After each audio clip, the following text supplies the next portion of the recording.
benefits don't get counted in unemployment figures that can embarrass politicians. It was quick fix politics of the worst kind. And the people who lost out were you, hard-working taxpayers who have to pay for all of this, and those on disability benefits who could have worked but were denied the opportunity to do so. What this government is trying to do is to put things right. We're trying to make the system fair on people like you who get up, go to work, expect your taxes to be spent wisely. And we're trying to restore hope in those communities who have been let down by generations of politicians by getting them back to work. So our reforms have one simple principle at their heart: making sure people are better off in work than on benefits. Let's take housing benefit.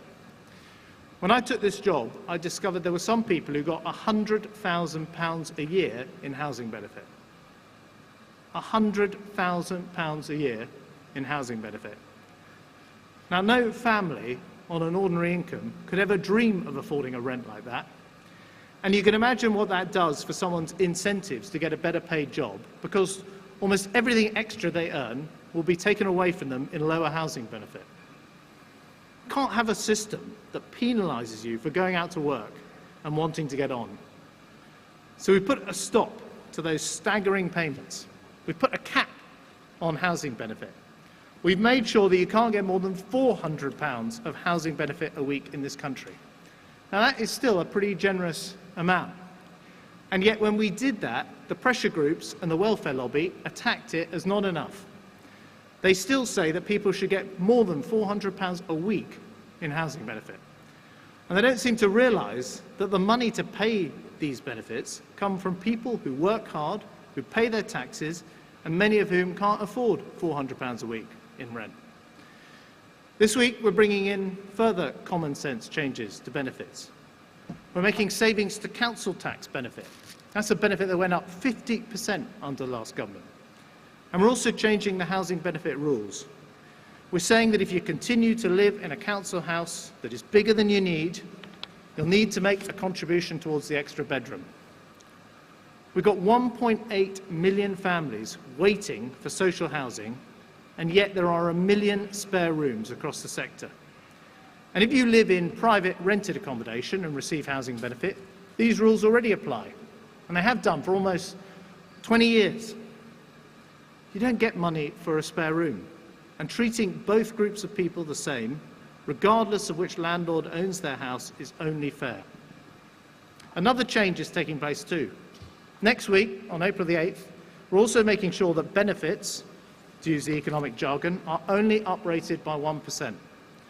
And what this means in reality is that benefits won't increase more than many people's wages. In these difficult economic times, many people in jobs haven't seen their incomes rise by much, if at all. Indeed, some have even seen it cut. And we're also having to impose a 1% salary increase on people in the public services, like nurses and teachers.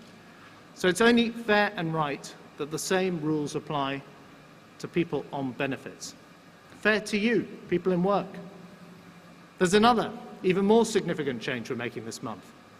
Families out of work can claim various different benefits, and they can end up with an income far higher than the average working family. So why on earth would someone go out to work if that's the case? So this April, we're introducing the new benefit cap. And the benefit cap has a very simple principle at its heart. No family that's out of work should receive more in total benefits than the average family gets in work. The cap will be set at £500 a week for a couple, or someone with children, a couple with children, £350 a week for a single adult. That's £26,000 a year for a family, £18,000 for a single adult. Now, most working people think, frankly, that's pretty high. Yet still, the pressure groups complain it's not high enough, and the opposition oppose any cap at all. Now, who here, who pays their taxes, pays for the benefit bills of others, thinks £500 a week in benefits is too little? Who here, who goes to work and sends money to the government in taxes, thinks families that aren't working should get more than £26,000 a year? Exactly. And those who campaign against a cap on benefits for families who aren't working are completely out of touch with how the millions of working families who pay the taxes to fund these benefits feel about this. We're on your side. The new benefit cap will be introduced in parts of London from the 15th of April before we roll it out across the whole country this summer. Now, with all our welfare changes, we're simply asking people on benefits to make some of the same choices that working families have to make every day. To live in a less expensive house. To live in a house without a spare bedroom, unless they can afford it. To get by on the average family income. These are the realities of life for working people, and they should be the reality for everyone else too. And we're going to go further, replacing all those complicated benefits and tax credits with a simple, single, universal credit which ensures you're always better off working. We're trialling it in parts of the northwest of England this month to make sure it's ready for the national rollout later this year. Now, be in no doubt, reforming the welfare system is a big job and it's hard. But I'm proud of what we're doing to restore some common sense and control on costs. In recent days, we've heard a lot of frankly ill-informed rubbish about these welfare reforms. Some have said it's the end of the welfare state. And this is shrill, headline-seeking nonsense. I'll tell you what is true. Taxpayers don't think the welfare state works properly anymore. When did this start to happen? When we created a system that encouraged people to stay out of work rather than to find a job. Our reforms are returning welfare to its most fundamental principles, always helping the most vulnerable, but giving people ladders out of poverty. And the politicians who should have to explain themselves are those who have given up trying to get people working again. In reality, there's nothing kind about parking people who could work on benefits. There's nothing fair about a something-for-nothing culture. The pundits and the politicians who are spending this week firing off letters to newspapers or touring the television studios are missing what people actually want. People don't want a welfare system that keeps them in poverty. Most people on benefits want to work. They want a welfare system that helps them into work, that lifts them up, that gives them pride and self-worth and dignity.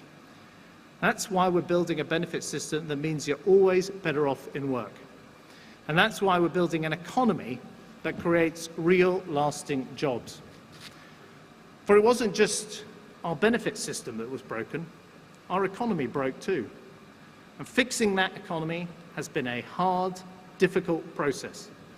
And yes, it's taken longer than anyone hoped. But we're getting there.